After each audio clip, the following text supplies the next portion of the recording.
Hey everybody, I'm Tommy Scoville. This is the Tommy Scoville Show. Happy Monday, people. So, let's go over a couple of things. Negativity. People, we're going to see negative comments. I got my first thumbs down. I'm an official YouTuber. Here's the thing. In the inner circle of people that I talked to about the show, I predicted which video this was going to happen on.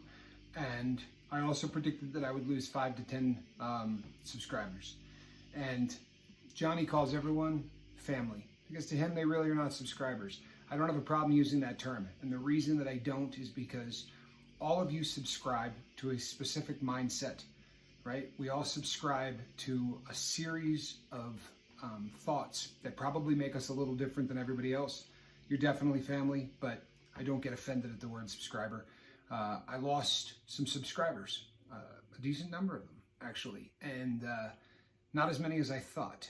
But the reason is, this is a fun show in terms of, truthfully, getting a reward. You know, you do feel better oftentimes after hearing something that someone says that's positive. That's just human nature. However, that crosses a line when that person says, now, let's talk about what you need to quit, right? All of a sudden, I mean, let's be honest, there are people who are watching this show going, you know, the dude's got a good point. I mean, there's plenty of that's going on. So when I did a call to action and I said, you know, now it's time to start looking at some things, and said, this is what I'm going to quit. You know, there were some people that took umbrage at this, and I lost 3 or 4 people. I also got a thumbs down, which I assume was on the way out the door. People, if you see a thumbs down, right, don't let it bother you. I've seen on Chase the Heat where it gets to people. Negative comments. You haven't seen any, right? Because I'm quick on the draw. I had 1 negative comment so far. I deleted it. The person said I was like a TV televangelist. And what made him say that was when a guy sits at a very fancy desk, an ex-convict sits at a very fancy desk and has a brand new shirt each time he shoots, and he starts his video with a Porsche. Do you remember that video? You know, the one I started with a Porsche? Yeah, I don't either.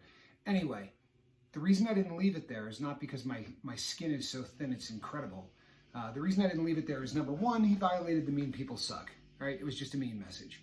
If you got something on your mind and you want to disagree with me, I'm pretty thick-skinned. We'll be okay. If you're just mean, I'm not having it. I have that control, which is awesome. And if I can get rid of mean people, I'm going to, plain and simple. So, but the reason I got rid of it more than anything else is I didn't want the comment section and all of the people who are a part of this family to jump all over this guy. You know, YouTube has the potential to be elementary or junior high, right? How many times have you seen on this platform, in this forum, where somebody says, I don't like so-and-so, and here's why. And then you get the I don't like so-and-so video, and the next one is the, no, this is why I don't like so-and-so video. And this starts to snowball and gain momentum. There are people on this planet I don't like. Plenty of them. I'm not going to take the time to talk about it here. And the reason is, what you dedicate time to becomes part of your life, whether you like it or not. And it is feeding a wolf that I don't intend to feed. So I don't want you doing that here. You can do whatever you want someplace else. But if a person leaves a really negative comment, you get a comment that says, this guy's a con man, right? This guy's a TV televangelist. I think this guy's still getting high. I got that in an email, not in the comment section, but in an email. You're going to get all of these things, people.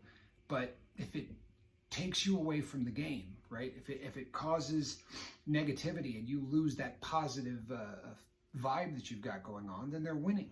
So if you see a message like that, I would implore you to ignore them. If you feel like you can't, then what you can do is pop in there and just say, hey, you know what? I'm really sorry that you're so unhappy in life. I hope things get better for you. But know this, a troll wants to be fed. And how do you feed a troll? Right? You talk to him, you answer him, you show him that your feathers are ruffled. So just let it go, okay? We needed to deal with that because it's going to be coming. And the better you do at something, and I don't mean being successful, right? Because everybody views success differently. As far as I'm concerned, we have a very successful show here right now. We've got people who are trying to quit things. We have people who are taking looks at their lives. We have people who are working on forgiving themselves. Man, if that's all we ever do, this is a successful show. And when that starts to happen, you're going to have the people who are really negative can't stand that. I mean, let's be honest. Negative people hate good. Sad, right? But it's the truth. So let's not feed the trolls. Let's just not do it, right? That's something that we need to let go. Okay, so I would like to do a shout out this morning to someone that almost everybody here is familiar with. Just about everybody in the pepper community, right? We're starting to get some family members here that are not in the pepper community, which is awesome because we want to reach the world. But while most of us are, we all know Tincture Bell, right? And today I got a text message from Tincture Bell, and you know, sometimes, especially with the ladies, I don't know how to explain it, but they always come through at the right time. Whether it's Chi-Chi or whether it's Debbie Bartram or this time Tincture Bell.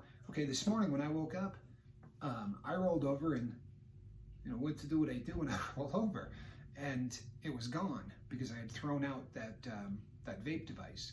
And it occurred to me that, oh man, this is the first full day of being without that. And so I got up and said, well, I'm just going to do some push-ups. If I do 4 sets of 50, I'll get that endorphin and I'll get some some adrenaline going, and it's gonna that'll take care of it. 4 sets of 50, yeah. All right. In prison, and we did thousands of push-ups a day. I'm not in prison, and I haven't been for a while. And I did 3 sets of 10, and baby steps. We'll get rolling. If all I could do is 3 sets of 3, I did get away from wanting to get that nicotine blast, which is what I was hoping to do. But then the addictive mind, doing what it does, started to go, caffeine is probably hurting you. And this is water, but it does have caffeine in it because I'm that guy. Caffeine's probably messing with your blood pressure more than the nicotine was. Nicotine gets in and gets out so fast, and I start rationalizing in my head why I made the wrong decision and I should just go and start vaping again, and we'll work on this later. And it's just the nature of the addictive mind, right? So and I know this, I've read every book you could read about it, but as I'm wrestling with this, I got a text message, and it was from Tink. And Tincture and I text each other often, and most of the time it's about Alice in Wonderland. We share a real love of the original story.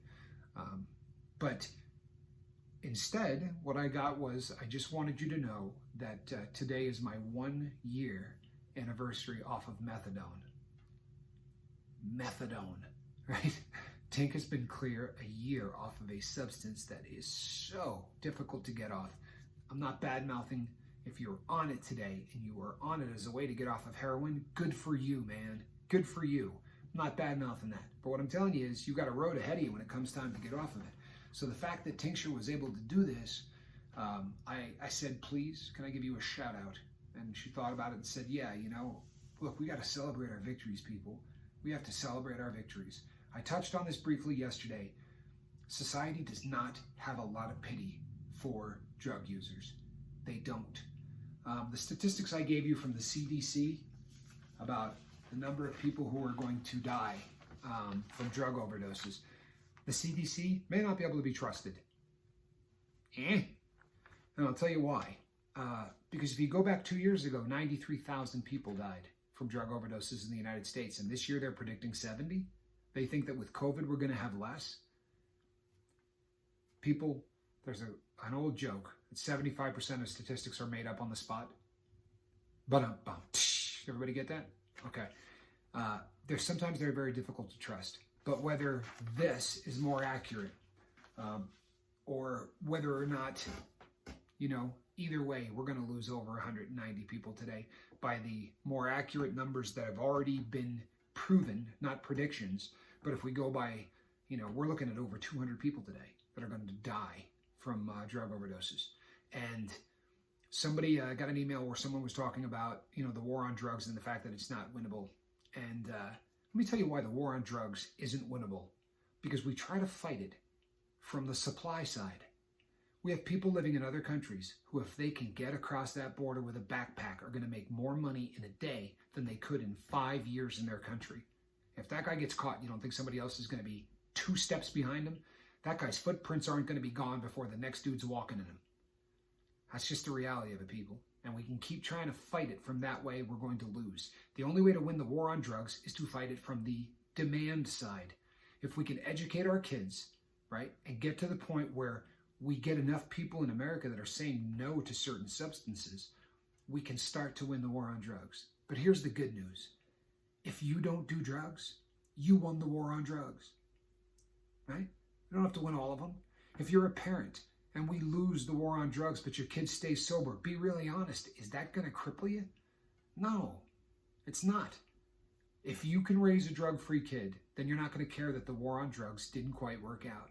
But if every parent said the exact same thing, right, we're going to win the war on drugs. And if not, we're going to put a damn dent in it. So, and where does that start? It starts right here. I'm not being arrogant. I'm talking about you. I'm talking about the spark. We're already seeing changes within this community. That's going to spread. You know what? For laughs, think of this as a concept. You take 10 cents and double it. It becomes 20 cents, right? So if you were playing golf and you said, we'll bet 10 cents a hole and we'll double it on every hole. Do that and take a look at what the last bet's worth. I don't remember the exact math. Somewhere between $6,000 and $13,000 on the 18th hole. People, we just need to get the word out there, right? That drug addicts are people too, right? And drug addicts matter. Yeah, they matter. So if we can change the mindset, it's going to start right here. People, I'm going to ruffle feathers. And because of that, we're going to get some messages that aren't nice. Let's treat those people nice. And if you run into Andrew Eats out there. Andrew has gotten through the weekend. Man, give him a virtual high five. Give him a virtual pat on the back. In fact, you know what? If you're on Instagram, stop by. Give the guy a follow and tell him you're proud of him. Really, how tough is that for you? We want to say that, yeah, we don't support people who are trying to get sober. It's horrible in the country. You're all nodding. Okay, go support one. Stop by the man's page, it's Andrew Eats. Go tell him you're proud of him. Leave a message, right? Let's help. And Tincture Bell. God, Tink, so proud of you. It's difficult to put into words just how proud of you I really am. So this is our kickoff to the week, people. I'm grumpy. Not going to lie to you. I am grumpy. Tomorrow's show is an important one. It's going to be at the same back time, same back channel, and we are going to be talking about relapse, right?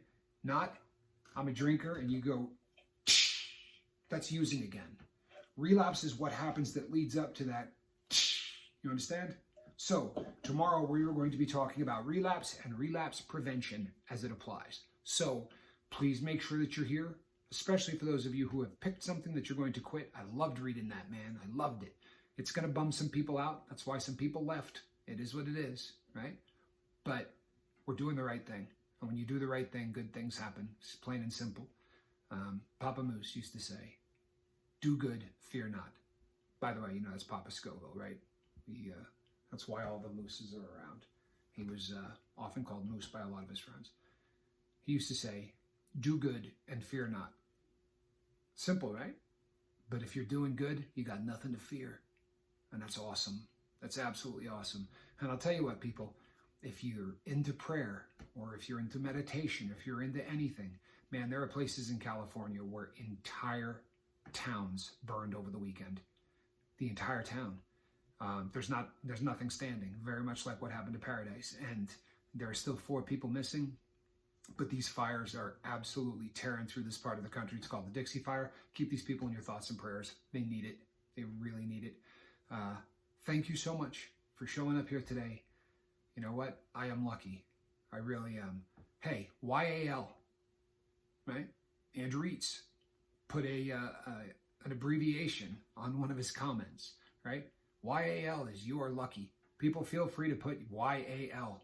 It'll confuse all the new people, which is always fun, right? And it'll save you time. But I don't want to forget I'm lucky. If you dig what I'm doing, you can subscribe to this channel, and that would really be awesome. If you want to help me and you want to help other people, Tell every single person you've ever met and several that you don't know about this channel. I mean it. And some of you are doing it. You are. It's why we're growing. The number of hours that are being watched is astounding. I could not have hoped for this much this fast. We're getting the message out, people, and we're going to leave the earth a better place than we found it. We say that again. We're going to leave the earth a better place than we found it. Keep coming back, because again, you want to hear it. It's the truth. The best is yet to come, people. So, Andrew, congrats. Way to get through the weekend.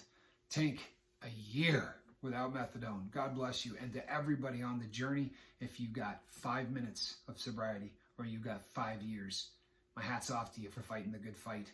I'm going to be back tomorrow, same bad time, same bad channel, and we're going to be talking about relapse. My name is Tommy Scoville. This is the Tommy Scoville Show. Thanks, everybody.